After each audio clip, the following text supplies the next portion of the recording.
Caution. This video may not be suitable for all viewers due to the flashing lights and depictions of gore. Proceed with caution. Have you heard the story of Hachishaku-sama?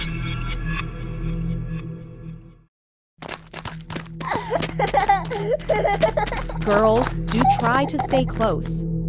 You don't want to bump into Hachishaku-sama. Who the heck is that? You've really never heard the tale of the 8-foot-tall woman? No! Come along then, sit down and let me tell you a story, but remember this story isn't for the faint of heart. I'm going to tell you the tale of a little girl named Emily and how her life changed forever. One day, Emily was playing at home in her garden.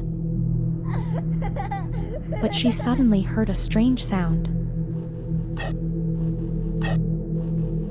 Of course, young Emily was concerned and began to look for the source of the noise. She jumped in fright once she noticed the thing hiding amongst the trees.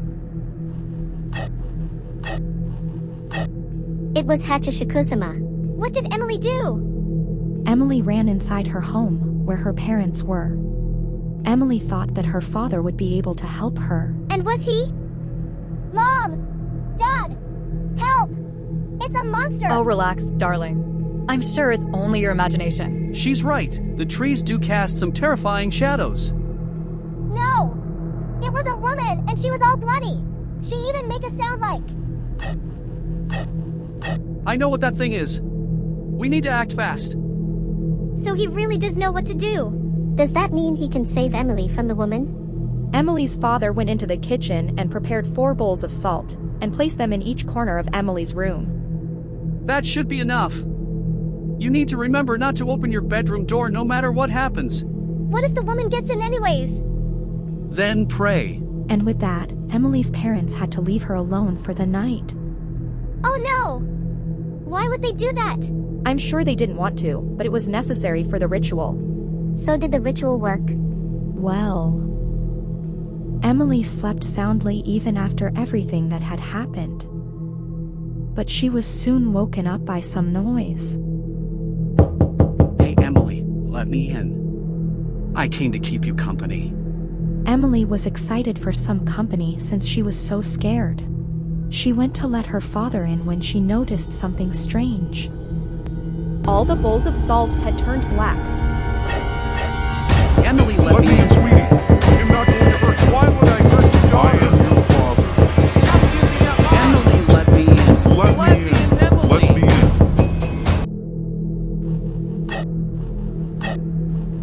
in. The voices stopped as soon as they started and Emily fell asleep. How could she fall asleep after all that? I think she was so scared that she passed out. Well, did she survive the night after that? She did, and from then on it was a lesson for caregivers to not leave their children unattended. Well, if I was in Emily's shoes, I would have moved countries after all that. And that's exactly what she did. After being targeted by Hachishaku-sama, the victim has to leave the country so she can't chase them. Have you heard the story of the black-eyed children?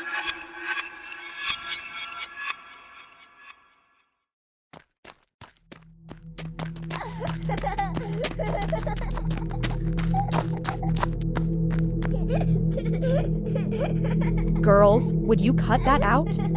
We have to get home quickly. We don't know what things lurk out here. Well, it's not like Hachishaku-sama can get us. You're with us. And as long as we have an adult with us, she won't target us. Of course I know that. But there are other mysterious things out there that can hurt us. Other things? Of course. Many. Like what? Many? I suppose I can tell you the story of the black-eyed children. But only if we keep moving. This story takes place on a stormy night in a small town. A young couple were enjoying the night together. It was midnight when they heard a strange sound. Knocking at this hour? That's strange. I'll see who it could be. Why the heck would he answer the door at midnight? It was a small, close-knit town. I'm sure he thought one of his neighbors needed help. Keep walking, guys. We have a long way home. When he opened the door, there was a little girl standing among the trees crying. Hey! Are you alright? Come inside from the cold!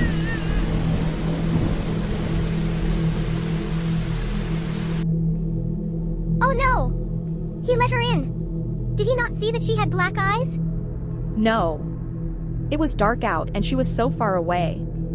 He thought she was a child in need. So something bad is going to happen now, right? Of course.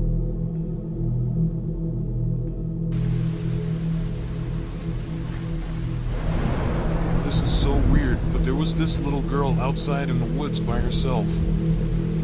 Hi, sweetie. Where are your parents? Father is coming. I have to use the restroom. It's strange that a little girl was out there by herself. I'm going to make sure she's all right. Hey, are you all right? Is there a way I can contact her? What are you? I believe Father has arrived. He will leave a gift to thank you for your hospitality.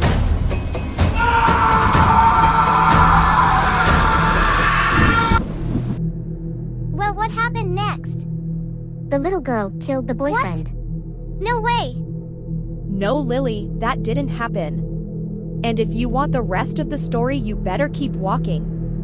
Baby, what happened? What did they do to you? What is this shit coming out of my head? Baby, it's okay. I'll find someone to help.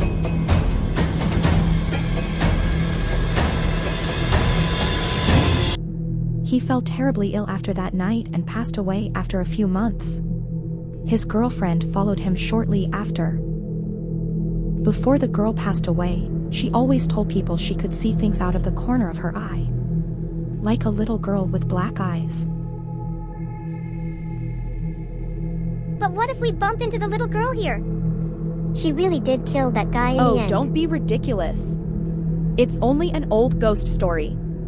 Really? Yes, of course. Everyone knows black-eyed children aren't real. Oh, really?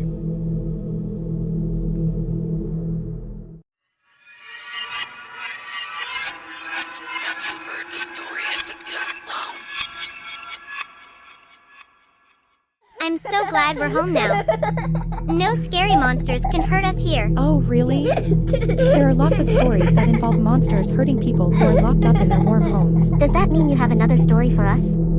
Suppose so. Take a seat and let me tell you the story of the killer clown. This story takes place on a stormy night. A teenager is in charge of babysitting a little girl named Sophie. Okay, now get ready for bed. Do you need me to do anything else for you? Please don't let the evil clown get me. Oh, don't be silly. There's no evil clown here. But he watches me. Yeah, whatever. You're a weird little kid. Sophie has seen the killer clown. How come the babysitter doesn't believe her? Lots of little kids think their nightmares are real, or are scared of monsters under their beds.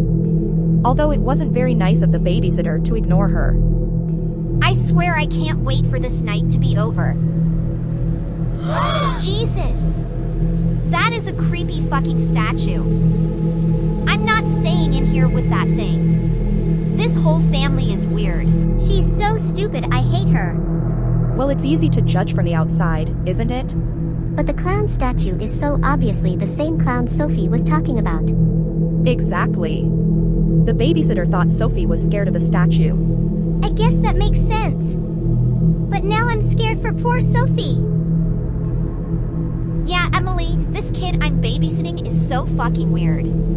The parents wanted me to stay upstairs near her, but there's this creepy-ass clown there, so I said no fucking way. Yeah, no. I'm so annoyed,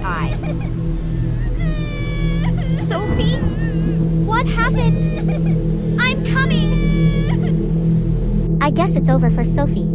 You're so cold. What? I mean, the story isn't real anyways. As I was saying. Sophie! Sophie, what happened? Are you alright? It was the clown. The clown came into my room and he had a knife. He wants to kill me. What? Sophie, you can't be serious. I thought you got hurt or something. Enough with this childish bullshit. Go to sleep. She really is the worst babysitter ever. Yeah. You wouldn't do that to us, right, Nanny? Stop interrupting the story with your silly judgments. I swear I'm sick of this family. Whoa. Is that another creepy clown? I could swear it's moving. Fucking weirdos. Hi, I'm just calling to let you know that I left the room and I'm hanging downstairs in the den instead. That clown statue in the spare room was really freaking me out. I'm sorry, what? Oh, I'm sorry. The clown statue? In the corner of the spare room? Take Sophie and run now! I'm sorry. Why? We don't have a clown statue. Sophie! Oh fuck, I'm coming! The clown that was here really is gone! Sophie! Sophie, are you in here? Shit, she's really gone! What have I done? She must be outside. Maybe she ran away from the clown? That must be it! She got away from it! I better go find her! Sophie! Sophie, please come out! I'm sorry, I won't be mad this time! I'm sorry! Oh, sorry. Maybe this one was a bit too scary. I think it's around your bedtime anyways. But how did the story end?